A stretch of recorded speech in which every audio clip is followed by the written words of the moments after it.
તો ચાલો જોઈએ આની રનિંગ. આજે આવતા વખતે પહેલો ઓર્ડર 3 કિલો શાકનો હતો, જે હતો પનીર ટિક્કા. જોઈ શકો છો 3 કિલો પનીર ટિક્કા બની રહ્યો છે. જે આપણા પાડોશી છે, જે આપણા નેબર છે, એમનો ઓર્ડર હતો. જોઈ શકો 3 કિલો પનીર ટિક્કા બની રહ્યો છે. તો આ રેડી છે આપણો 3 કિલો પનીર ટિક્કા. ત્યારબાદ એક હાફ મંચુરિયનનો ઓર્ડર હતો. જોઈ શકો છો હાફ મંચુરિયન આપણે પ્રિપેર રેડી કર્યા. ત્યારબાદ આ મંચુરિયન નૂડલ્સ બની રહી છે. ત્યારબાદ મંચુરિયન નૂડલ્સ બનાવીને આપણે પાર્સલ કર્યા. જોઈ શકો છો તમે. ત્યારબાદ રનિંગમાં ઓર્ડર લાગતા ગયા અલગ અલગ પનીરના, ચીઝ, કાજુ, અલગ અલગ શાકના. જોઈ શકો છો આજને આપણી સિટિંગને આપણો સેટઅપ. આપણો લિયા પટેલ હોસ્પિટલ ગેટ નંબર 2 સામે આપણો ફૂડ કાઉન્ટર છે. તો અચૂકે મુલાકાત લેવી. આજે બે સ્ટાફ હતા આપણા, મેન શેફ આજે રજા ઉપર હતા. તો આજની કમાન દીપકભાઈ સંભાળી હતી. તો રનિંગમાં સારા એવા જે ઓર્ડર લાગ્યા, મંચુરિયન, ચાઇનીઝ ભેલ, પંજાબી. જોઈ શકો છો તમે. આજે 9:30 વાગે જ બધો મોસ્ટ ઓફ માલ આપણો ખતમ થઈ ગયો હતો. તો અચૂકે મુલાકાત લેવી. આજે એક મેમ પણ આવ્યા હતા, જેમનો એક કાલનો ઓર્ડર છે.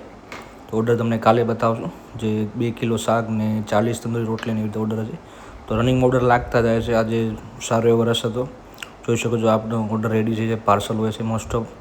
જેમનો બલ્કમાં ઓર્ડર હતો દાલ ફ્રાય, દાલ તડકા, અલગ અલગ એવા 2-3 ઓર્ડર હતા.